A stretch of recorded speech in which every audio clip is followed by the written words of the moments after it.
barang dagangan kita gitu kan, belanjaan kita, otomatis pakai 2 kendaraan kan tidak bisa gitu kan. Kita taruhlah, karena tukang ojek itu tahu rumah kita, alamat kita, nah dia bisa bolak-balik jemput kita lagi. Nah kita kan biasanya kita kasih uang lebih, biasanya fee-nya gitu kan, biasanya seperti itu.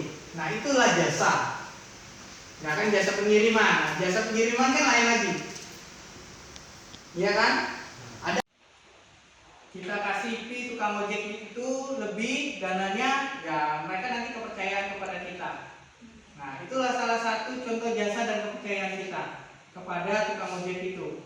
Nah tadi tukang baju kita dagang itu kita kasih, nah itu bentuk-bentuk kepuasan kepada pelanggan kita, pelanggan mereka juga loyal juga kepada kita. Nah senang atau tidaknya disinilah gitu kan pasar kita. Gimana pasar itu enak nggak gitu kan? Jadi timbul ke pasar walalaba segala itu kan terjadi. Misalnya kita mau belanja ke pasar karena di mana? Itu loh ada pasar yang di sana langganan saya bagus, sana belanjanya pasti itu. Nah kalau ini pasti yang terjadi biasanya perempuan banyak yang terjadi kalau ke pasar itu tempat langganan saya, toko langganan saya itu terjadi nggak bang? Iya. Nah ngajak teman gitu kan. Nah keuntungan di toko tersebut itu konsumen ini membawa kawan, membawa teman untuk belanja di tempat tersebut. Nah orang kan tidak berpikir dengan harganya mahal jual tersebut kan, kalau tidak ada kepuasan kan pelanggan tidak ada lagi loyalitas, trust nilainya kan tidak ada lagi. Udah selesai lah bodo amat lah katanya dia belanja sekali ini tempat saya gitu kan, besok nggak belanja lagi. Padahal kalau kepada konsumen toko ini harus melayani dengan sepenuh hati gitu kan. Walaupun tidak belanja, kadang ini pelanggan ini hanya mengetes harga di sana, bagus atau tidak barangnya, terus itu puas atau tidak kita pelayanannya di sana. Kalau tidak puas mau belanja lagi tidak di sana. Nah, tidak puas kan kita kepada toko tersebut. Nah, kalau kita puas, nah banyak kan sekarang kan banyak mutu tukang pelanggan. Kalau Anda puas, ajak teman Anda kembali ke toko saya. Kalau tidak puas, jangan kasih tahu teman-teman toko Anda. Kan sekarang banyak itu motonya teman-teman pedagang seperti itu. Karena kalau tidak puas itu diutarakan di media sosial. Zaman sekarang luar biasa gitu kan, bisa-bisa toko kita jadi buruk di mata konsumen kita. Benar tidak? Bintang satu. Nah itu kan terjadi apalagi di jasa layanan pengantar barang. Itu kan banyak sekarang gitu kan pelanggan tersebut. Sampai kalau kita belanja e-commerce itu kan ada layanannya. Lihat kan? Ada merek GNT, Express, Shopee sekarang mah Shopee ada pelayanan sendiri gitu kan. Terus itu ada yang lain lagi, sampai kantor pos saja, Tiki segala ada gitu kan, sampai di sana. Nah, kebanyakan kan mereka itu mengutarakan gitu kan. Nah, kata tadi Hadis tadi ada bintang, kalau pelayanan yang maksimal kan 2 gitu kan. Nah, kita kan biasanya kalau belanja di e-commerce itu kan ditanya mau jasa paket apa nih pelayanannya gitu kan. Nah ada harganya, udah harganya mahal tetapi tidak dikirimnya. Nah kita pelanggan itu pada kesel kadang-kadang itu melihat konsumen jasa pengantar barang itu nelpon terus gitu kan. Kesel tidak? Kalau kayak sudah langganan Mbak ada di rumah atau tidak? Kalau ada pasti antar paket saya ya. Nah kan biasanya langsung diantarkan, titip aja ke sana, udah tahu biasanya. Karena setiap wilayah atau daerah itu sudah ada wilayah masing-masing dan tugas masing-masing dan bisa jadi evaluasi biasanya. Nah kan di situ bintang 3, 4, 5 itu kadang itu jadi berpengaruh. Kadang aja saya itu belanja e-commerce itu salah satu jasa penitipan itu nelpon terus. Alamatnya di mana, ininya di mana. Setiap bulan itu pasti ganti paket saya itu. Jasa orang ini pasti pegawai ini ganti terus. Padahal kan biasanya cuma satu. Kadang kita komplain di situ, kok nanya terus ini gitu kan. Nah itu kan kita juga jadi risih gitu kan, kita tidak puas dengan layanan yang di pengantar jasa itu kan.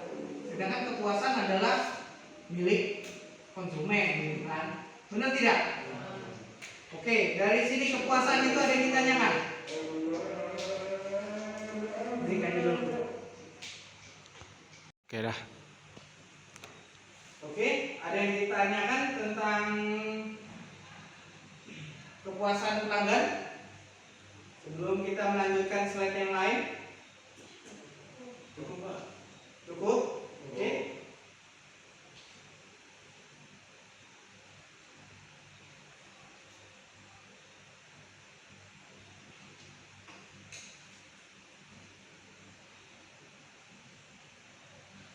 Ada berbagai cara yang dapat dilakukan perusahaan untuk menghantarkan konsumen dalam nilai kepuasan dan loyalitas terhadap produk atau jasa yang diproduksi perusahaannya itu. 1. Survei periodik. 2. Meneliti dan memperbaiki tingkat konsumen yang hilang. 3. Mengutus orang secara rahasia sebagai pembeli produk. 4. Monitor competitive performance. Nah, biasanya ini dilakukan oleh perusahaan-perusahaan besar atau jasa layanan. Nah, kita lihat, tadi saya bilang e-commerce itu pasti melakukan.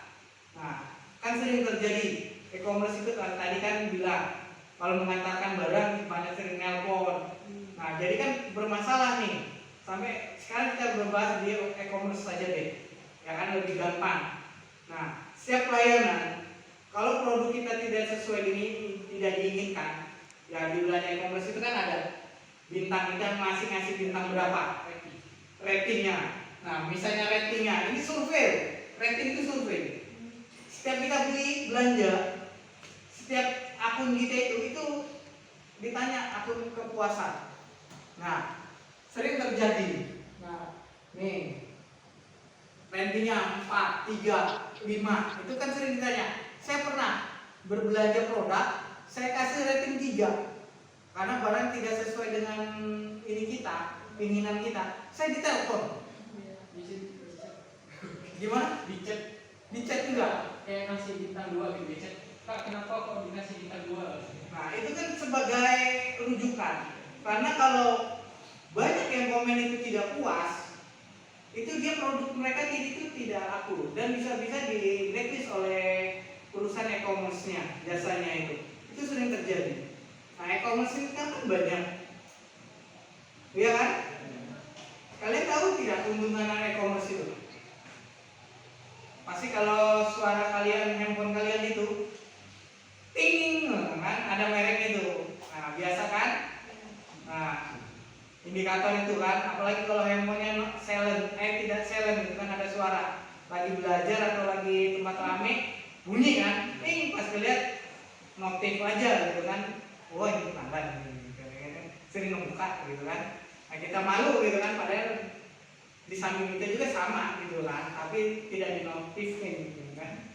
Nah, itulah kepercayaan survei periodiknya. Nah, meneliti memperbaiki tingkat konsumen yang hilang. Nah, tadi yang saya bicarakan, kalau dikasih bintang 3, banyak yang ngasih bintang 3 daripada bintang 4 atau bintang 5. Nah, bisa-bisa produk ini mereka tidak produksi lagi atau berubah merek biasanya itu kan. Itu kan sering terjadi, katanya kan ada sering notif bintang 2 dicek gitu kan. Nah, itu secara periodik pasti dilakukan. Karena keuntungan dia kalau komennya negatif terus, ada yang mau belanja lagi tidak? Tidak ada kan? Nah, itu kan rugi dia. Nah, walaupun kita bisa nih, kita ini buka penjualan notif seperti itu dagang, tetapi bukan kita yang produksinya. Atau kita ngambil punya orang, toko orang lain, kita pajang, terus kita cari untung 10.000 atau segala gitu kan. Nah, kita punya jasa ongkir gitu kan, tapi mereka kan tidak punya jasa ongkir kan. Nah, kita repost namanya, biasanya itu kita posting di media sosial kita, ada yang nawar gitu kan, atau tetangga kita, teman kita yang dari jauh transfernya ke kita, tapi kita langsung transfer ke dia, kan ada keuntungan biasanya. Nah, itu jasa juga. Nah, banyak orang puas sesuai dengan keinginan kita. kita ini segala. Padahal kita punya toko tidak? Tidak kan? Tapi pelanggan punya toko gitu kan. Seolah-olah pelanggan ini bilang kita punya toko gitu, toko besar. Padahal kita cuma repost aja gitu kan. Nah, inilah yang banyak yang terjadi. Nah, memutus orang secara rahasia sebagai pembeli produk. Ini sering terjadi. Sering terjadi. Biasa ini bukan sampai ada orang manajer. Kalau kita di perusahaan besar itu sering terjadi. Misalnya sales kita ini datang nggak ke toko tersebut. Biasanya kalau kalian ini menggunakan, kalau ingat masih semester yang lalu analisis SWOT, masih paham kan? Itu sering terjadi. Strength, kekuatan kita di mana, gitu kan? White news, gitu kan? Terus itu opportunity. Nah, terus T, T-nya good. Ancaman. Terus ya. Nah, disinilah menutup produk. Nih, produk kita itu sampai nggak ke pelanggan? Biasanya setiap mengeluarkan produk baru itu dilakukan personal selling, promosi gitu kan, promosi gebiar. Biasanya apa? Dulu kalau zaman rokok itu personal selling biasanya. Atau inilah ada merek kopi lah, salah satu merek kopi itu sering kan buy one get one, bener nggak? Nah itu kan banyak. Sekarang berapa banyak merek kopi sasetan yang ada? Tapi yang lakukan itu aja, karena personal sellingnya berjalan, ya kan? Kopi lah pakai gula aren. Tapi kalau kalian memang ngopi, kopi gitu kan, kopi biasa pakai gula aren itu lebih bagus daripada gula pasir gitu kan. Nah lebih enak hasilnya. Nah itu terjadilah dari situ produk-produk itu melakukan gitu kan, perusahaan-perusahaan besar menciptakan berbagai macam analisis, dia menciptakan produk yang baru yang laku di pasaran. Nah sampai nyangka kan kopi gula aren itu di